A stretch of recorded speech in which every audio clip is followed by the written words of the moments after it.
అయినా నాకే ఓట్లేసి ఇంకిన్ని కూలగొడతా అన్నాడా రేపు అంటాడా అనడా?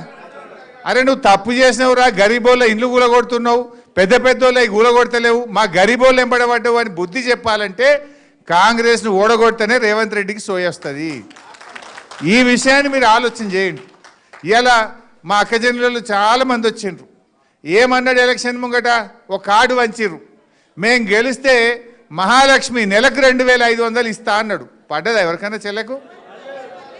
వచ్చినాయా 2500? ముసలోళ్ళు ఉన్నారు ఇలా. పింఛన్ 4000 ఇస్తా అన్నాడు, వచ్చిందా ఎవరికైనా? అదే మన కేసీఆర్ గారు ఉండగా 200 పెన్షన్ 2000 చేస్తా అంటే బరాబర్ చేసిండా లేదా? చేసిండా లేదా? మరి రేవంత్ రెడ్డి ఏమో 2 ఏళ్ళ మాట తప్పిండా? మరి రేపు ఏమంటాడు? నేను 4000 పింఛన్ ఇవ్వకపోయినా, అక్క చెల్లెళ్లకు 2500 ఎగబెట్టినా నాకే ఓటేసి నీకు ఇచ్చేదే లేదు పో అన్నాడా? మరి బిడ్డ నువ్వు ఎగబెట్టినావు కనుకనే నేను ఓడగొట్టినావు, ఇస్తావా సస్తావా అని మనం గట్టిగా జూబ్లీహిల్స్ ఓట్లతోని రాష్ట్ర ప్రజలందరికీ వచ్చేటట్టు చేయాలి మనం. మీరు గట్టిగా ఇక్కడ రేవంత్ రెడ్డి గూబ గుయ్యం అనిపిస్తే అందరికీ మహాలక్ష్మి వస్తుంది. రేవంత్ రెడ్డి 2 చెంపలు మీరు వాయిస్తే రాష్ట్రంలో అవ్వాతాతలకు అందరికీ 4000 పింఛన్ వస్తుంది. మీ చేతుల్లో ఉన్నది. రేవంత్ రెడ్డి ఏం నమ్ముకున్నాడు? డబ్బు మూటల్ని నమ్ముకున్నాడు, గుండాగాళ్ళని నమ్ముకున్నాడు, పోలీసు వాళ్ళని నమ్ముకున్నాడు. మరి పోలీసు వాళ్ళు చెప్తే ఓట్లు పడతాయా? పైసలు ఇస్తే ఓట్లు పడతాయా? అందువల్ల దయచేసి వాటన్నిటిని తిప్పికొట్టండి. ఒక్కనాడిచ్చేది ముఖ్యం కాదు, మన భవిష్యత్తు ముఖ్యం. మీ సోదరులు చెప్పినారు, తప్పకుండా నేను కేటీఆర్ గారు కేసీఆర్ గారితో మాట్లాడతాం. ఒడ్డెరలకు రేపు స్థానిక సంస్థల్లో కానీ, రేపు మున్సిపల్ ఎన్నికల్లో కానీ, రాజకీయంగా కానీ, సామాజికంగా కానీ, ఆర్థికంగా పైకి రావడానికి మేము సంపూర్ణమైన బాధ్యత తీసుకొని అన్ని రకాలుగా సహకరిస్తాం. ఆ రోజు మీరు అడగకపోయినా కేసీఆర్ గారు 1 ఎకరా భూమి మనకి ఇక్కడ హైదరాబాద్లో ఇచ్చిండు. ఒక మన కులానికే కాదు, ఉప్పల్ బగాయత్లో ఆనాడు ఎకరం భూమి ఇచ్చిండు. దాని విలువ 10 కోట్లు ఉంటుంది, 25 కోట్లు ఉంటుంది దాని విలువ. అన్ని కులాలకు చిన్న పెద్ద మీరెవరు అడగకుండా ఆత్మగౌరవ భవనాలు కట్టాలి హైదరాబాద్లో. ప్రతి కులానికి కూడా హైదరాబాద్లో ఆత్మగౌరవ భవనం ఉండాలి, ఒక అడ్రస్ ఉండాలి, మాకు ఒకటి ఉన్నది అనేటువంటి గౌరవం ఉండాలని ఏ ముఖ్యమంత్రి ఇయ్యలే, ఏ పార్టీ ఇయ్యలే. కేసీఆర్ గారు బీఆర్ఎస్ పార్టీ అన్ని కులాలకు హైదరాబాద్లో మంచి స్థలాలు కేటాయించింది, డబ్బులు కూడా ఇచ్చింది. మరి రేవంత్ రెడ్డి వచ్చి 2 ఏళ్ళ ఒక్క ఇటుక పెట్టిండా? ఆయన ఒక్క భవనం కట్టిండా? నేను మొన్న ఆయనకు పేరు పెట్టినా, కటింగ్ మాస్టర్. సీఎం అంటే ఈయన చీఫ్ మినిస్టర్ కాదు, కటింగ్ మాస్టర్ అని పేరు పెట్టినా.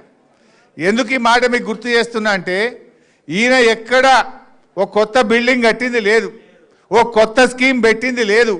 ఉన్న కేసీఆర్ టైంలో కట్టిన బిల్డింగ్లకు పోయి రిబ్బన్ కత్తిరించుడు, కేసీఆర్ గారు పెట్టిన మంచి పథకాలకు కత్తెర పెట్టుడు. ఇప్పుడు మీ కోడలో మీ బిడ్డనో కొండాపూర్ దవాఖానలో కాన్పుకు పోతే కేసీఆర్ కిట్ ఇచ్చి అన్నం పెట్టి ఆటో కిరాయి లేకుండా తల్లిని బిడ్డను ఇంటికాడ దించిందా లేదా ఆ రోజు? ఇప్పుడు రేవంత్ రెడ్డి వచ్చి 2 ఏళ్ళ కేసీఆర్ కిట్ ఉన్నదా? వస్తుందా? 13,000 రూపాయలు వస్తున్నాయా? బంద్ అయిపోయింది. బతుకమ్మకు చీరలు వచ్చినాయి కేసీఆర్ ఉండగా, ఇప్పుడు వస్తున్నాయా? బంద్ అయిపోయినాయి. ఏది చూడు అన్ని బందే. పిల్లలు చదువుకుంటే ఫీజు రియంబర్స్మెంట్ రావాలి, అది బంద్ అయిపోయింది. ఏ పథకం కూడా లేకుండా ఉన్న పథకాలకేమో కత్తెర పెట్టిండు, కేసీఆర్ కట్టిన బిల్డింగ్లకేమో రిబ్బన్లు కత్తిరిస్తుండు. ఆత్మగౌరవ భవనాలంటే గుర్తొచ్చింది. మా తలసాని సీనన్న ఇంట్రెస్ట్ తీసుకొని యాదవులది కుర్మలది బ్రహ్మాండమైనటువంటి భవనం, ఆత్మగౌరవ భవనం కట్టించినాం మనం. కాకపోతే మనం ఇనాగ్రేషన్ చేయలే. సరే చేసుకుందాంలే, మన గవర్నమెంటే వస్తుంది అనుకున్నాం. రేవంత్ రెడ్డి పోయిండు, గెలిచినాక ఆయన మీటింగ్ పెట్టి ఆయన్నే జాగిచ్చినట్టు, ఆయన్నే కట్టినట్టు, మొత్తం చెమట పడ్డట్టు, ఇక రిబ్బన్ కత్తిరించుకుంటే పోజులు కొడుతుండు. ఒక్క భవనానికన్నా 1 రూపాయి ఇచ్చినావా రేవంత్ రెడ్డిను? ఏ బీసీలకు ఇలా మొసలి కన్నీరు గారుస్తున్నావు 42% అని మోసం చేసినావు బీసీలను. 1 రూపాయి అన్న బీసీల ఆత్మగౌరవ భవనానికి రేవంత్ రెడ్డి గారు ఇచ్చారా అని నేను అడుగుతా ఉన్నా. 1 పైసా ఒక్కనాడు రివ్యూ చేసినావా? 1 గజం జాగిచ్చినావా? కేసీఆర్ గారు మంజూరు చేసి జీవోలు ఇచ్చి పనులు జరిగిన వాటికి కూడా రూపాయి బిల్లు ఇవ్వకుండా ఎక్కడికక్కడ పనులు ఆపేసినావు. నిజంగా బీసీల మీద ప్రేమ ఉంటే చిత్తశుద్ధి ఉంటే బీసీ ఆత్మగౌరవ భవనాలకు కేసీఆర్ గారు నిధులు ఇచ్చిండు, మంజూరు చేసిండు. ఆ పనులు పూర్తి చేయాలని చెప్పి నేను ఈరోజు డిమాండ్ చేస్తా ఉన్నా.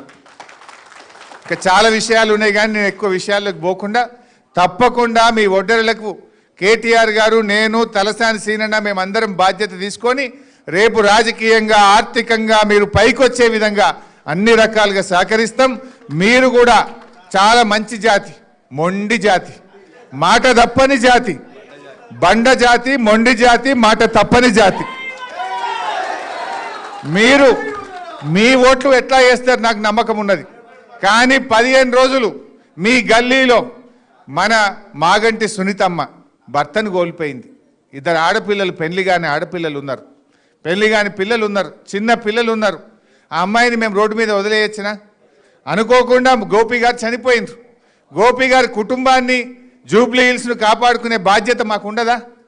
ఎవరైనా సడన్గా చచ్చిపోతే ఆ కుటుంబాన్ని విడిచిపెడతామా మనం? వాళ్ళు ఏం మాట్లాడుతున్నారు కాంగ్రెస్ వాళ్ళు? భర్త చనిపోతే భార్యకు దుఃఖం వస్తుంది, ఏడుస్తాం ఎవరమైనా. కుటుంబ సభ్యులు కలిసినా, ఎవరైనా బంధువులు కలిసినా, ఆత్మీయులు కలిసినా ఆ బాధ అనేది కళ్ళల్లో నుంచి మనిషి బాధపడతారు. ఆ అమ్మాయి ఏడుస్తే కూడా ఆ కాంగ్రెస్ మంత్రులు ఏమయ్యా ఏడుస్తున్నావు, యాక్షన్ చేస్తున్నావు అని మాట్లాడొచ్చునా?